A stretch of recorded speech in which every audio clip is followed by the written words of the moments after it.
안녕하십니까? 파워게르만입니다.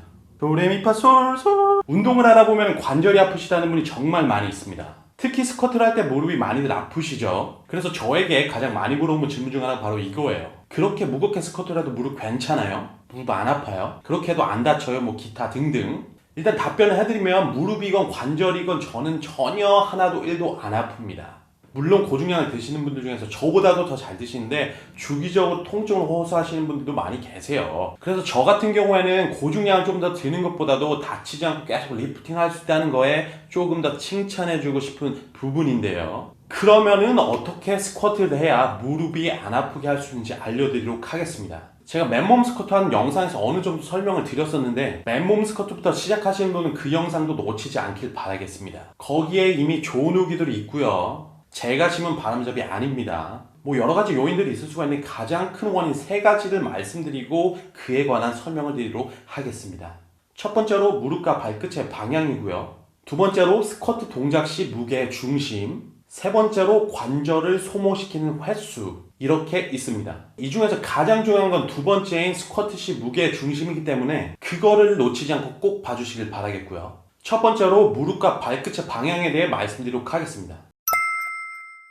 이거는 뭐 굉장히 간단해요. 스쿼트 시에 무릎이 나가는 방향은 발끝과 일치해야 됩니다. 이게 안 맞으면은 무게 없는 맨몸 스쿼트 시에도 무릎이 아플 수밖에 없어요. 무릎 관절은 방향 없이 일자로만 접히게 되어 있는데 이게 방향이 틀어지면 무릎이 뒤틀리면서 당연히 아프겠죠. 물론 요즘 스쿼트 하는 사람 중에 이거를 모르는 사람은 없을 겁니다. 하지만 또 왜 이게 문제가 되느냐, 이걸 알아도 무게만 올라가면 스쿼트 시에 무릎 방향이 안쪽으로 무너지는 거예요. 물론 아니신 분들도 있겠지만 대다수의 사람이 무게가 올라갈 시에 무릎이 안쪽으로 쏟아지는 경향이 있습니다. 그래서 이런 분들은 발끝을 조금 더 바깥쪽으로 해주시고 무릎을 스쿼트 동작 내내 밖으로 밀어준다는 느낌으로 해주시면 도움이 많이 됩니다. 어떤 느낌이냐면 무릎에 고무밴드를 감은 상태라고 치면은 처음부터 끝까지 이게 줄어들지 않게 해주셔야 되는 거예요. 되게 간단하죠? 무릎 아프신 분들은 이걸 첫 번째로 체크해 보시고요. 자, 이제 두 번째 이유를 설명을 드릴 텐데 이 얘기하려고 이 영상 만들었어요, 사실.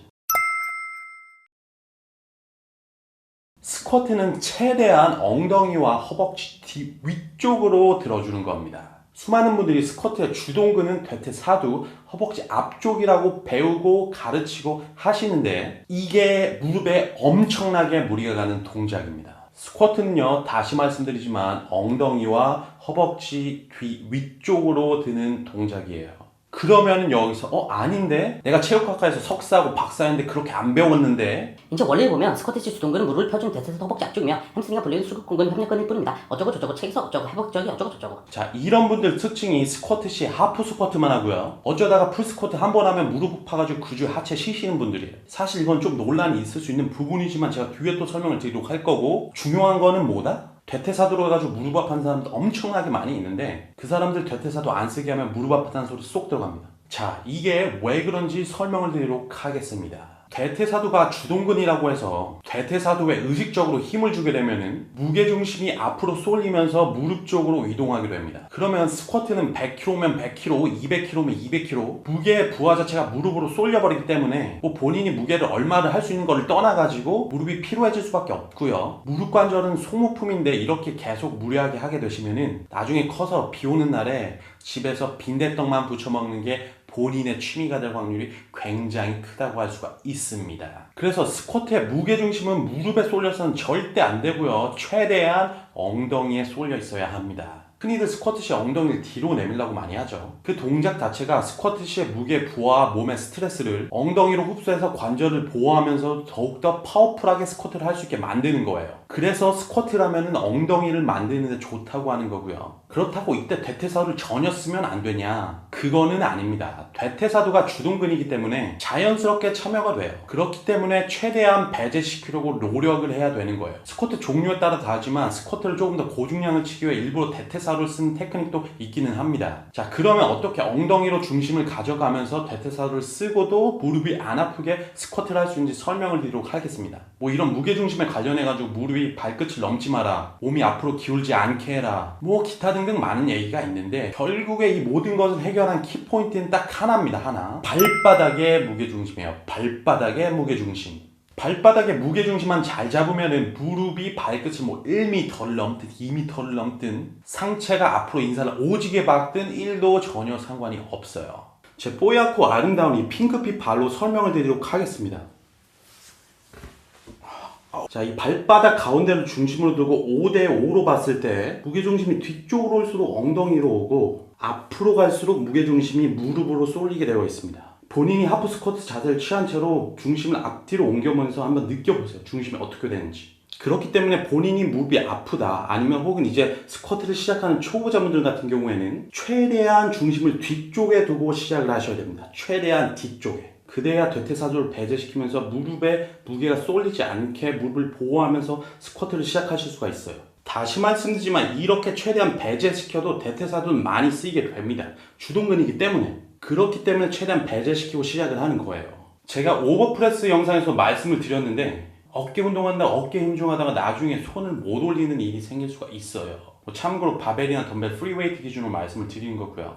다시 말씀드리면 스쿼트 시에 대퇴사두를 쓴 만큼 무릎에 피로감이 쌓일 수밖에 없습니다. 자세가 아무리 정확하더라도 마찬가지고요. 그렇기 때문에 스쿼트 시에 최대한 무게중심을 뒤로 보내는 것을 알고 완벽하게 컨트롤할 수 있어야 무릎을 보호하실 수가 있습니다. 그러니까 먼저 이 감을 전부 익히고 나서 대퇴사두를 나중에 참여시켜도 된다는 말이에요. 대퇴사두를 얼마나 참여시킬지 본인의 무릎 컨디션이나 선호하는 스쿼트 스타일에 따라 바꾸시면 되는 겁니다. 그렇기 때문에 무게중심을 최대한 뒤로 보내고 엉덩이로만 하는 스쿼트로 시작을 하셔야 됩니다. 이렇게 본인이 무게를 뒤로 오롯이 보낸 다음에 스쿼트를 할 수 있는 능력이 생기게 된다면 무게 스쿼트를 할 때 특히 고중량을 할 때 발생됐던 무릎의 통증은 거짓말처럼 싹 사라지게 될 것입니다. 이렇게 하고 난 다음에 본인이 하이바나 프론트 스쿼트를 할 때 대퇴사두를 좀 더 참여시키고 싶다. 그러면 그때 하시면 돼요. 그러니까 무릎을 안 아프기 위해서 발바닥의 중심이 발꿈치에 8이 있었고 앞꿈치에 2 정도가 있었다면 뭐 처음에는 7대3, 뭐 6대4 뭐 이런 식으로 늘려가면서 대퇴사두의 참여를 증가시키면 됩니다. 그러면은 분명히 어느 순간 평소에 느껴보지 못했던 무릎 통증이 오는 날이 분명히 있어요. 아무리 자세가 맞아도 대퇴사두를 이렇게 쓰다 보면은 평소에 못 느끼던 통증이 분명히 온다고요. 뭔 말인지 아시겠어요? 그러면 그때 가서 본인이 무게중심을 조절하면서 무릎 통증을 조절하면서 대퇴사두를 쓰는 스쿼트를 하시면 되는 거예요. 그러면 이때 대퇴사두를 쓰면 무릎은 보호가 되는데 중량을 더 못 치는 거구나 라고 생각하실 수 있는데 그거는 아닙니다. 이거는 뭐 사람마다 다른 거고요. 본인이 그 전에 대퇴사두를 많이 훈련을 했었다거나 아니면 뭐 타고난 게 대퇴사두가 더 강하신 분들도 있죠. 하지만 이론적으로 무게를 최대한 많이 들 수 있다는 로우바 스쿼트 같은 경우가 최대한 무게중심을 뒤로 하고 하는 스쿼트고요. 그렇기 때문에 대퇴사두를 참여시키든 안 시키든 본인 개인적인 취향에 따라 다른 거지 고중량 치는데 전혀 상관이 없다고 봅니다. 그리고 이건 뭐 개인적인 의견이지만 저는 대퇴사두는 최대 안 쓰는 걸 추천을 드려요. 저는 지금도 계속 200kg 넘게 일주일에 몇 번씩 해도 무릎에 전혀 무리가 없지만 대퇴사두를 조금만 쓰면 바로 무릎이 피로한 신호가 바로바로 옵니다. 이게 무릎이 지금 당장 내가 아프다 아니다를 떠나가지고 무릎의 피로도는 평생 쌓이는 것이기 때문에 뭐 역도를 하는 경우가 아니라면은 최대한 무릎 안 쓰고 무게중심 뒤로 보내고 엉덩이로 하는 스쿼트가 관절에 좋아요. 자, 이게 가장 중요했던 스쿼트 시 무게의 중심이고요.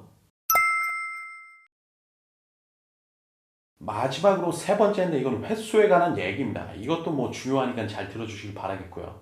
무릎 관절에 아주 기가 막힌 비유가 있습니다. 무릎은요 타이어예요. 타이어는 뭐다? 자동차에서 소모가 되는 부품입니다. 고중량을 들면 관절에 무리가 간다고 가벼운 무게로 스쿼트를 여러 번 많이 하시는 분들이 있어요. 예전에 맨몸 스쿼트를 뭐 100개, 하루에 1000개 하라고 하는 그런 얘기도 되게 많이 있었는데 이거는 정말 정형외과 쌩님들이 보면은 이 말 탁 치고 기절하실 얘기죠. 제가 예전에 관절 수술을 2번 해서 아는데 리프팅 하기 전에요. 정형외과 쌩님들은 이런 스트레칭도 관절 닿는다고 많이 하지 말라고 하시는 분들이에요. 타이어니까 소모되기 때문에 뭐 스쿼트 본인 맨몸으로 100개, 1000개 할 수 있다는 분들은 뭐 알겠으니까 제발 좀 그만하시고 체육관 가서 덤벨을 사든지 바벨로 해가지고 무게를 들고 적은 횟수로 하시기 바라겠습니다. 뭐 넉넉 잡아가지고 20회 이상 할 수 있는 그런 무게는요 뭐 스태미나 근지구력에 도움이 많이 될 수는 있겠지만 근육 발달에 그렇게 도움이 되지는 않습니다. 대신에 확실한 거는 본인의 관절이 타이어라고 쳤을 때 바닥에 열심히 갈아가지고 타이어 자국을 내고 계시는 거예요. 이거 꼭 잊지 마시고요. 자, 여기까지 3가지 전부 다 말씀을 드린 거고요. 짧게 이 모든 내용을 정리를 하자면은 스쿼트는 무릎과 발끝 방향을 맞추고 무게부하를 엉덩이로 받기 위해 무게중심을 발 뒤꿈치에 두고 한다면 아무리 고중량이라도 무릎이 아프지 않고 잘할 수 있다. 그리고 너무 많은 횟수의 스쿼트 같은 경우에는 관절에 무리만 가고 얻을 수 있는 일이 그렇게 많지 않기 때문에 삼가하도록 하자, 이 정도가 되겠네요.